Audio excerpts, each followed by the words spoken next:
শুরু হয় আল্লাহর নবীর জন্য এত পাগল যে নবীর জন্য আমরা আশিক, যে নবী 63 বছর জিন্দেগির ভিতরে কোনোদিন নরম বিছানার ভিতরে ঘুমাইতে পারলো না, যে নবী 63 বছর জিন্দেগির ভিতরে কোনোদিন উদ্দর উপরে খানা খাইলেন না, যে নবী 63 বছর জিন্দেগির ভিতরে কোনোদিন বালিশের ভিতরে মাথা লাগাইলেন না। ইয়া উম্মতি বলে আমার নবী চোখের পানি ছেড়ে দিয়েছে। আজকে নবী দেখেন মদিনাতুল মুনওয়ারার ভিতরে শুয়ে রয়েছে, ওই নবী শুধুমাত্র আমাদের জন্য চোখের পানি ছেড়ে দিয়েছে।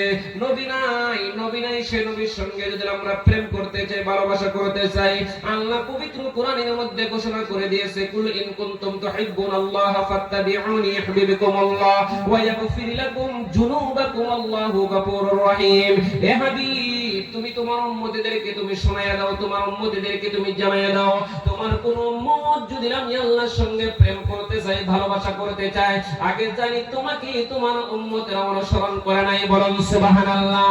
আজকে নবী মদিনাতুল মুনওয়ারার ভিতরে শুয়ে রয়েছে, নবীর সঙ্গে আমরা কেমন করে ভালোবাসা করব?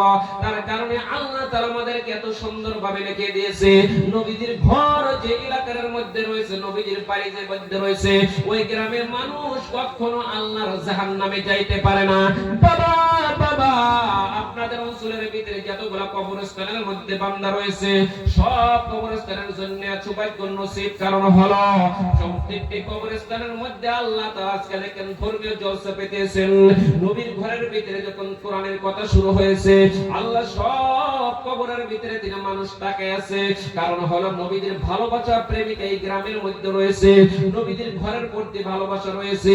আজকে গ্রামের মধ্যে যতগুলো মানুষ আমরা বসে আছি, এই গ্রামের ভিতরে যখন নবীর ঘর রয়েছে, একটা মাদ্রাসা রয়েছে, ওই মাদ্রাসার তালবিলিমদের মাথার ভিতরে একটা হাত লাগানোর সঙ্গে সঙ্গে মাদ্রাসার ছাত্রগুলা যদি খুশি হয়, আমার নবীজি বলেছে সে জানি আমি রাসূলের মাথার ভিতরে হাত লাগায়া দিল, বলুন সুবহানাল্লাহ।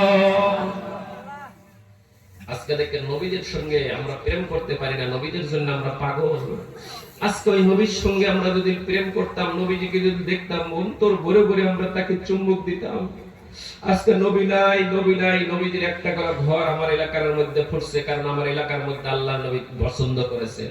যে গ্রামের ভিতরে মাদ্রাসা নাই, যে গ্রামের ভিতরে কোরআনের আইন নাই, সে জায়গার ভিতরে কোন নবীর রহমত থাকে না রে বাবা। আল্লাহর নবী যখন আমাদেরকে তাকাইছে, নিচে একটা ছোট্ট একটা মাদ্রাসা তুলছেন, কারণ আপনাদের জন্য সৌভাগ্য নসিব, কারণ আপনারা সারা জীবন কবরের ভিতরে সওয়াব পায়া থাকবেন। সেই জন্য বলেছি বাবা রে, তোমাদের পায়ে ধরে বলছি রে বাবা, ওই যে কবরের ভিতরে আপনার মা শুয়ে রয়েছে, আপনার বাবা শুয়ে রয়েছে রে বাবাজি। আজকে দেখেন ওই মাদ্রাসার কথা যখন মনে করেছেন, আপনার মা বাবার কবরের ভিতরে আনন্দিত হয়ে গেল। বাবারে, যে মা এক সেকেন্ডের জন্য আমাকে ঠান্ডা মাটি পাড়াইতে দেয় নাই, যে মা এক সেকেন্ডের জন্য আমাকে কুয়াশার ভিতরে ঘুরতে দেয় নাই, আজকে তোমার আমার মা রাতের 12টা নাই, একটা নাই, এই জঙ্গলের ভিতরে শুয়ে রয়েছে মুসলমান। আজকে মা জঙ্গলের ভিতরে কথা বলতে পারে না, শুধুমাত্র কিয়ামত পর্যন্ত ছেলের মুখের দিকে তাকায়, আর মসজিদের দিকে তাকায়, মাদ্রাসার দিকে তাকায়।